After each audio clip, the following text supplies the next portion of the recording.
Bank and SSC aspirants కోసం online courses చాలా తగ్గించి పెట్టాను. సో బ్యాంక్ ఇన్ఫినిటీ కేవలం 5,000 రూపీస్కి, ఎస్ఎస్సి 5,000కి, కాంబో అయితే 7,000కి, రైల్వే కూడా కలిపి 7,000 మీకు వస్తుంది విత్ 1 year వ్యాలిడిటీ. అలాగే ఆఫ్లైన్కి వచ్చేసరికి జాబ్ వచ్చేంత వరకు యాక్సెస్తో bank infinity 15, SSC 15, bank SSC కలిపి అయితే 18. బెస్ట్ పార్ట్ ఏంటంటే ఆఫ్లైన్ తీసుకుంటే ఆన్లైన్ ఫ్రీ. మీరు కొన్నాళ్ళు ఆఫ్లైన్ వచ్చి తర్వాత ఆన్లైన్కి వెళ్ళిపోతానని హ్యాపీగా వెళ్ళిపోవచ్చు. మీకు ఆన్లైన్ క్లాసెస్ కంప్లీట్గా ఫ్రీ ఇస్తాం. సో ఆఫ్లైన్లో వచ్చే అన్నీ కూడా ఆన్లైన్లో కూడా వస్తాయి. సో ఎడిటోరియల్ వొకాబులరీ చూద్దాము. ఒకటి ఫస్ట్ వర్డ్ వచ్చేసి ఫ్లాగింగ్. ఫ్లాగింగ్ అంటే అర్థం ఏంటమ్మా? Becoming weaker, slower, less effective. Okay, flagging అంటే ఏంటమ్మా? వీక్ అయిపోవడం. The FTA is expected to revive India's flagging foreign direct investment levels. ఇండియాకి ఎఫ్డీఐ తగ్గిపోతుంది, దాన్ని రివైవ్ చేయడానికి చాలా అవకాశాలు కనిపిస్తున్నాయి ఈ ఎఫ్టీఏ వల్ల. సినోనిమ్స్: డ్విండ్లింగ్ అంటే gradually diminishing in size, amount and strength. Waning, decreasing in vigour, power, extent. Faltering, losing strength or momentum, strength momentum తగ్గిపోవడం. యాంటోనిమ్స్ వచ్చేసి booming, rapidly increasing or developing. Thriving అంటే బాగా గ్రో అవుతుంది అని అర్థం. Prospering అంటే బాగా ఫ్లరిష్ అవుతుంది, గ్రో అవుతుంది అని అర్థం అనమాట. ప్రీమియమైజేషన్ అంటే the strategy or trend of upgrading to higher quality, more expensive ప్రొడక్ట్స్కి అప్గ్రేడ్ అవడానికి మనం ప్రీమియమైజేషన్ అంటాం. Lower duties on whisky may slow the ongoing premiumisation trend. విస్కీల మీద డ్యూటీస్ తగ్గించడం వల్ల ప్రీమియమైజేషన్ ట్రెండ్ అనేది తగ్గుతుంది, ఎందుకంటే ఎక్స్పెన్సివ్ ప్రొడక్ట్స్ కాస్త చీప్ అయిపోతాయి కాబట్టి. Upscaling, the process of moving to higher quality or price point. Higher quality లేదా ప్రైస్ పాయింట్కి మూవ్ అవ్వడాన్ని మనం అప్స్కేలింగ్ అంటాము. Luxury adoption, the shift towards purchasing luxury or premium items. Brand elevation, ఇవన్నీ synonyms. యాంటోనిమ్స్కి వచ్చి commoditisation, making products indistinguishable from others. Commoditisation అంటే అన్నీ ఒకటే, పెద్ద డిఫరెన్స్ లేదు, దానికి పెద్ద డిఫరెన్స్ లేదు అన్నట్టు. ప్రీమియమైజేషన్కి ఆపోజిట్. డౌన్ షిఫ్టింగ్ అంటే సింపుల్, లెస్ ఎక్స్పెన్సివ్ వాటికి వెళ్ళడం. మాసిఫికేషన్ అంటే అందరికీ మాస్ మార్కెట్కి అందుబాటులోకి తీసుకురావడం. టెంప్లెట్ అంటే ఒక model or pattern used as a guide for producing something similar. ఒక మోడల్ లేదా pattern. So template is like a model or pattern అనమాట, అంతే.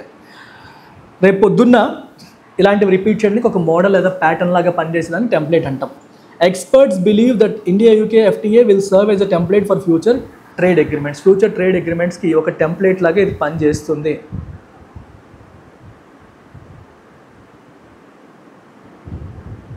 ఓకే అని మనకి ఇక్కడ తెలుస్తుంది. ప్రోటోటైప్, ద ఒరిజినల్ మోడల్, దాన్ని ప్రోటోటైప్ అంటాం. ఫ్రేమ్వర్క్, బేసిక్ స్ట్రక్చర్, ఒక కాన్సెప్ట్ ఆర్ సిస్టమ్ ఉన్న అండర్లైన్ స్ట్రక్చర్ని ఫ్రేమ్వర్క్ అంటాం. Blueprint, a detailed plan or outline. Antonyms వచ్చేసి డీవియేషన్, అనామలీ, ఇంప్రొవైజేషన్, ఇంబ్యాలెన్స్డ్. ఇవన్నీ కూడా అంటే ఒరిజినల్ కాకుండా కొంచెం చేంజెస్ తీసుకురావడం అనే మీనింగ్లోకి వస్తాయి.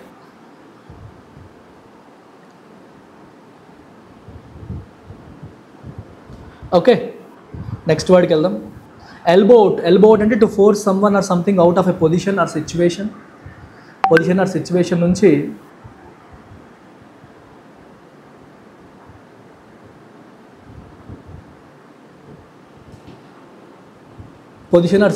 నుంచి ఎల్బో అవుట్ చేయడం, పుష్ చేయడం. The editorial warns that Indian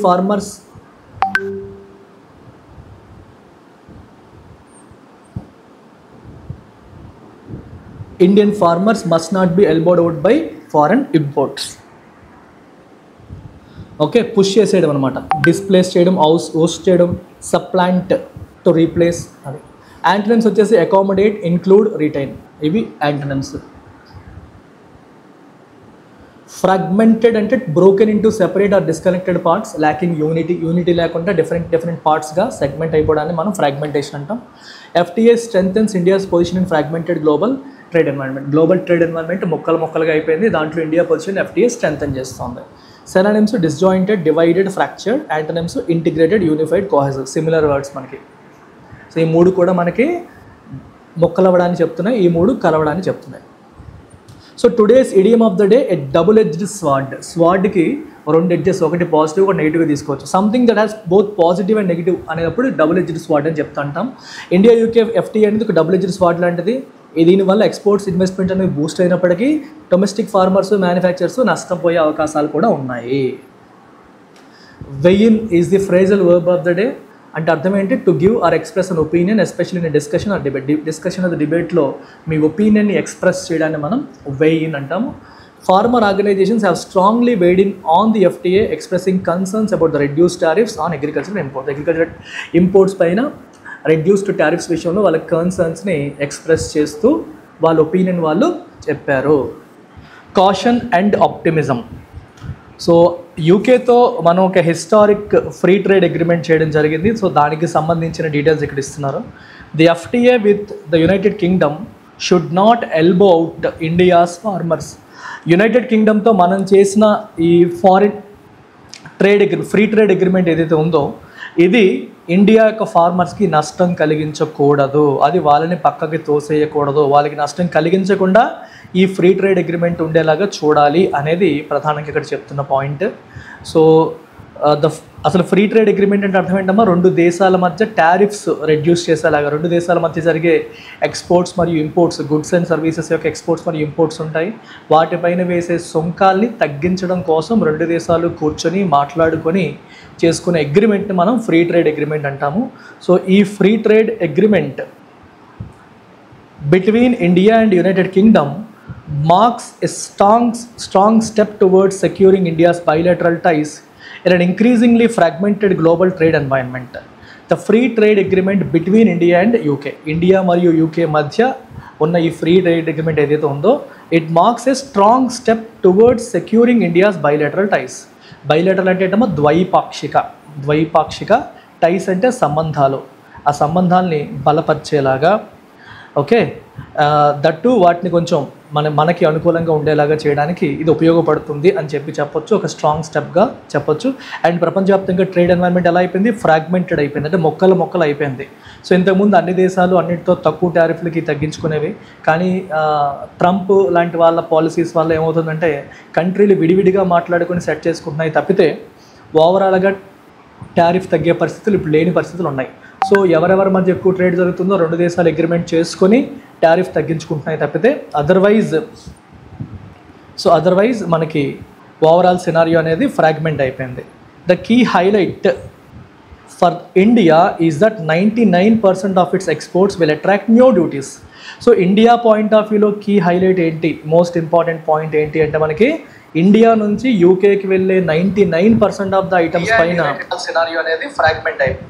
okay, 99% of the exports పైన డ్యూటీస్ అనేవి ఉండబోవు. Apart from being hailed by business leaders, industry associations representing sectors such as engineering goods, apparel and gems and jewelry, each among the top Indian exports to UK, have expressed strong optimism for future trade growth. So industry leaders వీటిని hail చేశారు, hail అంటే బాగా ప్రశంసించారు. దాంతోపాటు different industry associations కూడా, engineering goods కావచ్చు, apparel, Gems, jewellery, ఇలా different industrial sectors associations కూడా దీన్ని స్వాగతించాయి. స్ట్రాంగ్ ఆప్టిమిజం అంటే ఒక ఆశావాహ దృక్పథాన్ని వాళ్ళు వ్యక్తపరిచారు. ఫ్యూచర్ ట్రేడ్ గ్రోత్ ఉంటుంది అని చెప్పి వాళ్ళు భావించడం అనేది జరుగుతోంది, ప్రధానంగా జరుగుతుంది చెప్పచ్చు.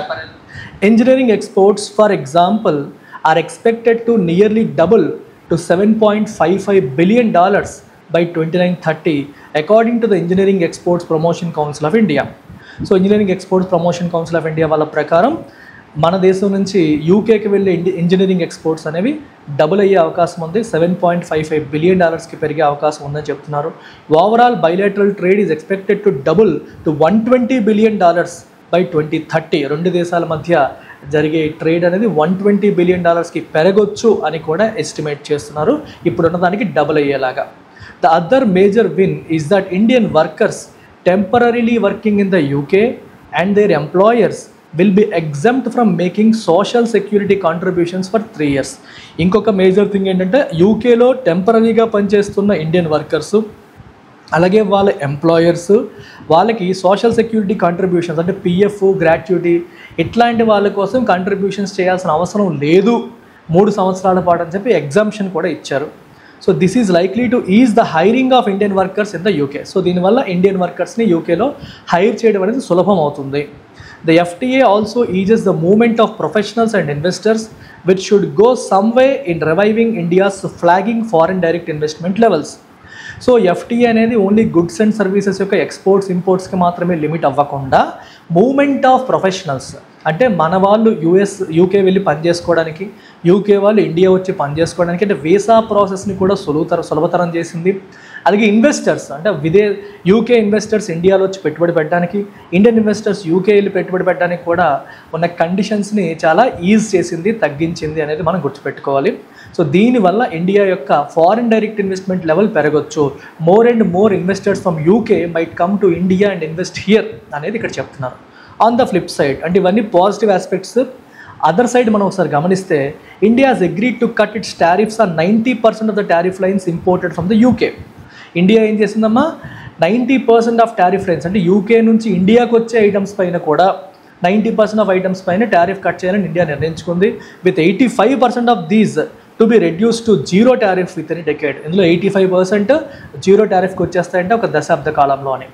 While the reduction in automotive tariffs is unlikely to meaningfully change the price-conscious behavior of Indians, the slashing of import duties on whiskey and gin will increase competition in India and perhaps slow the ongoing premiumization trend. Okay, so automotive tariffs తగ్గించారు అంటే UK నుంచి ఇండియాకి import అయ్యే కార్ల యొక్క ప్రైసులు తగ్గుతాయి. దానివల్ల ఇమీడియట్గా మన ఇండియన్ ప్రైస్ కాన్షియస్ బిహేవియర్ ఏమైనా మారిపోతుందంటే మారదు. కాకపోతే ఇంపోర్ట్ డ్యూటీస్ విస్కీ మరియు జిన్ మీద కూడా తగ్గించారు. ఇక్కడ ఆటోమోటివ్ అనేసరికి ఇండియన్స్ ఎలాగూ ప్రైస్ కాన్షియస్గానే ఉంటారు. సో దానివల్ల పెద్ద డిఫరెన్స్ రాదు, ఎందుకంటే అవి ఎక్కువగా లగ్జరీ కార్స్ వస్తాయి యూకే నుంచి. సో కానీ విస్కీ మరియు జిన్ మీద ఉన్న ఇంపోర్ట్ డ్యూటీస్ని తగ్గించడం వల్ల ఇండియాలో కాంపిటీషన్ బాగా పెరగచ్చు, ప్రీమియమైజేషన్ ట్రెండ్ కొంచెం తగ్గొచ్చు. ప్రీమియమైజేషన్ అంటే అర్థం ఏంటంటే విస్కీ ఈ సెగ్మెంట్లో, సో ఈ సెగ్మెంట్లో మనకి ఎక్కువగా మనకి ఇంకా కాస్ట్లీ బ్రాండ్స్కి డిమాండ్ పెరుగుతుంది. ఇప్పుడు యూకే నుంచి వచ్చేవి కాస్ట్లీ బ్రాండ్సే. సో వాటి మీద ఇంపోర్ట్ డ్యూటీలు తగ్గుతాయి కాబట్టి వాటి ప్రైసులు తగ్గే అవకాశం ఉంటుంది. సో ప్రీమియమైజేషన్ అనేది తగ్గే అవకాశం ఉంది. బేసికల్గా ప్రీమియం బ్రాండ్సే తక్కువ ప్రైస్కి వస్తాయి. Although the Modi government has been quick to criticise the FTAs signed by the UPA for putting India at a disadvantage, some of its own FTAs have faced the same issue. So Modi government ఇంతకుముందు UPA government వేరే వాళ్ళతో sign చేసిన FTAsని criticise చేసింది, ఎందుకంటే దానివల్ల ఇండియాకి నష్టం జరిగింది అని. అయితే మోదీ గవర్నమెంట్ చేసిన FTAs కూడా కొన్ని అలాగే ఉన్నాయి. Like the India UAE CEPA for example has seen India's trade balance worsen over the years. India UAEతో జరిగిన CEPA వల్ల ఏమైందంటే ట్రేడ్ బ్యాలెన్స్ వర్సన్ అయిందంటే దుబాయ్ నుంచి ఇండియాకి వచ్చి ఇంపోర్ట్స్ పెరిగాయి కానీ ఇండియా నుంచి దుబాయ్కి వెళ్ళేవి తగ్గిపోయాయి అండ్ అంతగా పెరగలేదు. The FTA with Australia too has not resulted in gains for Indian exports. ఆస్ట్రేలియాతో మనం సైన్ చేసిన FTA వల్ల కూడా ఇండియన్ ఎక్స్పోర్ట్స్ గ్రో అవ్వలేదు. Indian farmer organizations opposed to the UK FTA since talks began are up in arms over the reduced tariffs on lamb and salmon and other edible products. Lamb, salmon and other edible మనం తినే వస్తువుల పైన టారిఫ్లు తగ్గించడం విషయంలో వీళ్ళు they are up in the arms అంటే యుద్ధానికి దిగారు అన్నట్టు. సో వాళ్ళు దాన్ని కంప్లీట్గా వ్యతిరేకిస్తున్నారు. ఫార్మర్ అసోసియేషన్స్ దీన్ని కంప్లీట్గా వ్యతిరేకించడం అనేది జరుగుతుంది. ఓకే, సో ప్రొటెస్ట్ చేస్తున్నారు. అప్ ఇన్ ది ఆర్మ్స్ అంటే పూర్తిగా నిరసన వ్యక్తపరుస్తున్నారు అని అర్థం. Here too the government must act to ensure that India's farmers already in a low income low margin situation are not elbowed out. ఇక్కడ కూడా మనకి ఇండియా ఫార్మర్స్ ఆల్రెడీ లో ఇన్కమ్తో లో మార్జిన్స్తో రన్ అవుతుంటారు, వాళ్ళు నష్టపోకుండా ఇండియా గవర్నమెంట్ అనేది చూసుకోవాలి. Then there is the fact that trade experts agree that India UK FTA will be the template for future agreements with the EU and the US. And ఇంకోటి trade experts ఏమంటున్నారంటే రేపు పొద్దున మనం European యూనియన్తో కానీ USతో కానీ మనం అగ్రిమెంట్ చేయడానికి ఇది ఒక టెంప్లెట్ అవుతుంది అని చెప్పేసి వాళ్ళు అంటున్నారు. So India must be careful here. ఇక్కడ ప్రతి దేశంతో మనం అగ్రిమెంట్ సైన్ చేసినప్పుడు ఇండియన్ అగ్రికల్చర్ నష్టపోకుండా చూసుకోవాలి, ఇండియన్ ఫార్మర్స్ నష్టపోకుండా చూసుకోవాల్సిన అవసరం ఎంతైనా ఉంది. సో ఇండియన్ ఫార్మర్స్ దీనివల్ల నష్టపోయే పరిస్థితి రాకూడదు.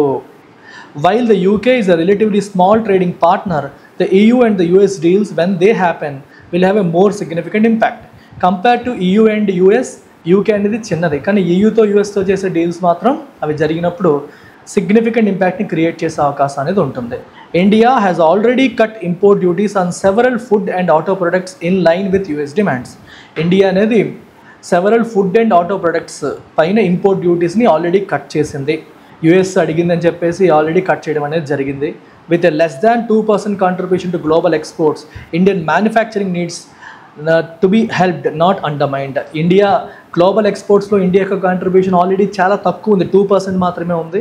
సో ఇండియా ఎక్స్పోర్ట్ కాంట్రిబ్యూషన్ పెరగాలంటే ఇండియాలో మ్యానుఫ్యాక్చరింగ్ అనేది ఇంకా ఎంకరేజ్ అవ్వాలి. అది అండర్మైన్ అంటే వీక్ అవ్వకూడదు, వీక్ అవ్వకుండా మనం చూసుకోవాల్సిన అవసరం అనేది ఉంది. ఇది మీరు గుర్తుపెట్టుకోవాల్సిన అంశం. సో ఇక్కడ పాయింట్ ఏంటంటే ఓవరాల్గా ఇండియా యూకే ఎఫ్టీఏ అనేది బాగానే ఉంది. ఇక్కడ మీకు ఈ రోజు నుంచి స్టాండ్ పాయింట్ ఇస్తాను చూడండి. ఫైనల్గా ఆధార్ చెప్పాలనుకుంటుంది ఏంటి? So it acknowledges the gains, చాలా పాజిటివ్స్ ఉన్నాయి, but వార్న్స్ against repeating past mistakes. ఇంతకుముందు చేసిన మిస్టేక్స్ రిపీట్ చేయకుండా చూసుకోవాలి. ఎస్పెషల్లీ ఇండియన్ ఫార్మర్స్ని కాపాడుకోవాలి, డొమెస్టిక్ మ్యానుఫ్యాక్చరింగ్ని మనం కాపాడుకోవాలి, అది కాంప్రమైజ్ అవ్వకుండా చూసుకోవాలి. ఇక్కడ పెద్ద పెద్ద ట్రేడ్ పార్ట్నర్స్ నెక్స్ట్ రాబోతున్నారు, EU మరియు US. వాళ్ళ ఇంపోర్ట్స్ని మనం బాగా ఎంకరేజ్ చేసి మన డొమెస్టిక్ మ్యానుఫ్యాక్చరింగ్ నాశనం అవ్వకుండా చూసుకోవాల్సిన అవసరం కూడా ఉంది. So tone of the author ఏంటి దీంట్లో? కంప్లీట్లీ ఆప్టిమిస్టిక్గా? నో. హైలీ క్రిటికలా? No. Balanced and cautiously optimistic. It is optimistic but with little caution కూడా చూపించడం అనేది జరుగుతుంది. Main idea of the article ఏంటి? India UK FTA is a historic agreement that benefits Indian industry across all sectors. అన్ని సెక్టర్స్కి benefit అవుతుందా? No. India should focus on signing similar FTAs with more countries like the UK. ఇలాంటి FTAs అందరితో sign చేయాలి అని చెప్తుందా article? No. While the India UK FTA offer significant economic benefits, India must safeguard its farmers and avoid repeating past trade deal mistakes. ఇంతకుముందు చేసిన mistakes repeat అవ్వకుండా India చూసుకోవాలి. దీనివల్ల బెనిఫిట్స్ ఉన్నప్పటికీ కూడా we have to look at the negative side also అని చెప్పేసి article మనకి చెప్తోంది. సో ఇన్ఫరెన్సెస్ ఏ ఇన్ఫరెన్స్ మనం తీసుకోవచ్చు ఆర్టికల్ నుంచి? The India UK FTA will drastically improve India's agricultural exports to UK. Agriculture exports పెరుగుతాయా? No. India's future trade deals with US and EU are unlikely to follow the model of unlikely to follow కాదు, follow అయ్యే అవకాశాలే ఉన్నాయంటున్నారు. The government should prioritise short term gains from FTA over long term. No. Short term గెయిన్స్కి importance ఇవ్వాలని చెప్పట్లేదు.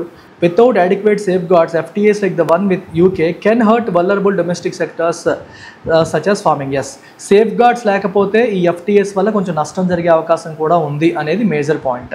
Safeguards అనేవి ఉండాలి, లేకపోతే మనకి తిరిగి నష్టం అయ్యే అవకాశం ఉంది అనేది ఆధార్ చెప్పాలనుకున్న major point. Which of the following assumptions is implicit in editorial's argument? So editorial ఆర్గ్యుమెంట్లో మెయిన్ పాయింట్ ఏంటి? అజంప్షన్ ఏంటి? All FTAs result in negative trade balance. No. అన్ని FTAs వల్ల నెగిటివ్ ఎలా అవుతుంది? అవ్వదు. Duty free access to Indian exports always guarantees domestic prosperity. Indian ఎక్స్పోర్ట్స్కి duty free access ఇవ్వడం వల్ల ప్రతిసారి కూడా డొమెస్టిక్ ప్రాస్పెరిటీ ఉంటుందని చెప్పగలమా? చెప్పలేం. Policy makers can mitigate the risk of FTAs by carefully safeguarding welfare. Yes, policy makers FTAs sign చేసినప్పుడు vulnerable sectors ఉంటాయి, వాటిని సేఫ్ గార్డ్ చేసేలాగా మనం చేయగలిగితే అప్పుడు దాని యొక్క ఇంపాక్ట్ అనేది తగ్గుతుంది. So best answer for this is C. Central argument, India UK FTAs flawed should be renegotiated. No. While India UK FTA offer significant economic benefits, India must take careful to avoid farmers local industry నష్టం కలగకుండా India చూసుకోవాలి, otherwise ఇదంతా బాగానే ఉంది అది point. So English కోసం చూసేవాళ్ళు, English improve చేసుకోవాలనుకునే వాళ్ళు you can go for English infinity. And ఇందులో మీకు కావాల్సినవన్నీ కూడా లభిస్తాయి 999 రూపీస్కి. That's it. Take care. Bye.